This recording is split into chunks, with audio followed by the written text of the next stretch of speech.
2. Cut on and missed, and that's the ball game.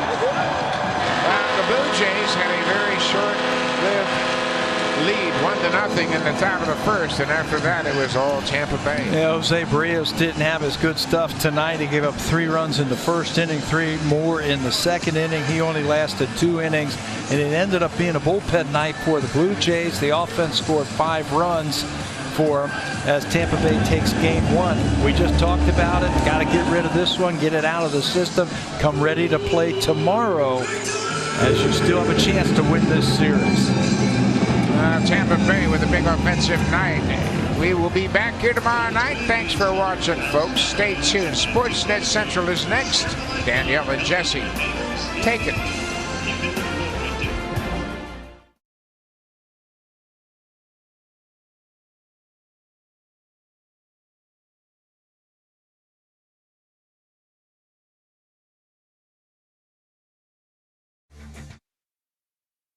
Post-game edition of Sportsnet Central. A tough night for the Blue Jays, a tough night for Jose Barrios at the Trop as the Jays fall 10-5 to the Tampa Bay Rays. Meanwhile, happening right now, you can watch the Red Sox and Yankees 4-3 for Boston right now in the bottom of the 8th. That's on Sportsnet 1. We're hoping to get another at-bat from Aaron Judge. We'll take you there if he comes to the plate. And the D-backs and Dodgers just underway on Sportsnet now. Hello, Canada. Welcome to the show. Danielle Michaud, Jesse Fuchs here with you. It was a tough night for the Blue Jays at the Trop.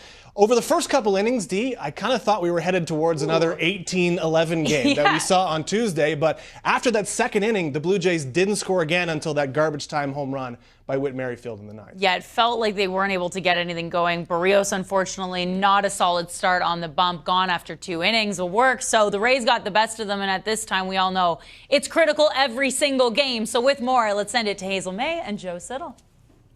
Danielle and Jesse, thank you. Jose Barrios, if you guys remember, was coming off a pretty solid outing there against the Baltimore Orioles. But as we've witnessed at many points throughout the season, Joe, he follows these great outings off with a not-so-great performance. You heard Danielle say 2 innings, 74 pitches. Where did he go wrong this time? Some very comfortable looking at-bats for Tampa Bay Rays hitters in this ballgame, but it looked to me that he was very one-sided, and what I mean by that is arm side to righties. Everything seemed to be on the inner part of the plate with the fastballs. He'd go breaking ball away. Lefties, fastball away, changeup away, and if you get fairly consistent like that, hitters can get very comfortable, but it started bad. Trying to go back to a breaking ball here to Aranda, the very first hitter. You see where Jansen was set up, and that breaking ball comes down and in right into his barrel. And there's a Rosarena again, fastball. He fall behind in the count. It's 3-1. An aggressive hitter, looking middle in. He gets the fastball down. He just spikes this ball into the dirt that Danny can't stop.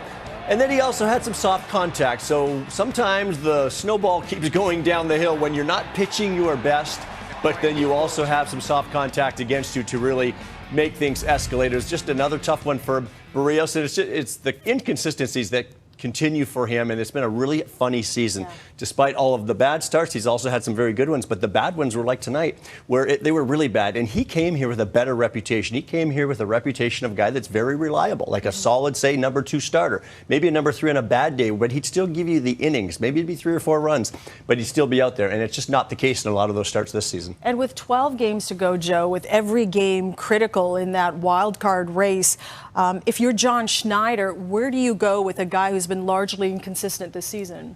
Keep throwing back out there, Hazel. Yeah. He's got 2 more starts. He has to make it. This rotation's already thin when you talk about the names like Mitch White and Yusei Kikuchi and guys that have to fill in. He has to pitch. And this is the unfortunate part about his roller coaster year. Look at all those bad starts, and they are very bad. Those are some big numbers in terms of those earned runs on the right, but look in the bottom. He's tied for second in quality starts among those Jays starters. So a lot of very, very good starts. It's just the bad ones have been really bad. But now you talk about getting to the postseason. Of course, the wild card round, that's probably easy. 3 games, right? You don't necessarily need him if Ross Stripling jumps in front of him. But we heard from John Schneider today. He's talking about using Manoah in Baltimore if it means getting the number 1 seed and home field. But then you don't have Manoah for a postseason series.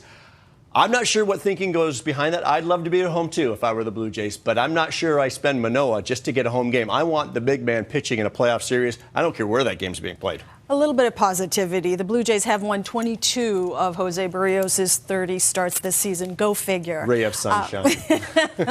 We're going to do it all over again Friday. We'll see. The Blue Jays still have a shot at winning this series. Blue Jay Central coming your way with Joe and myself at 6:30 Eastern for Blue Jay Central. George Springer, bring your bat. Guys?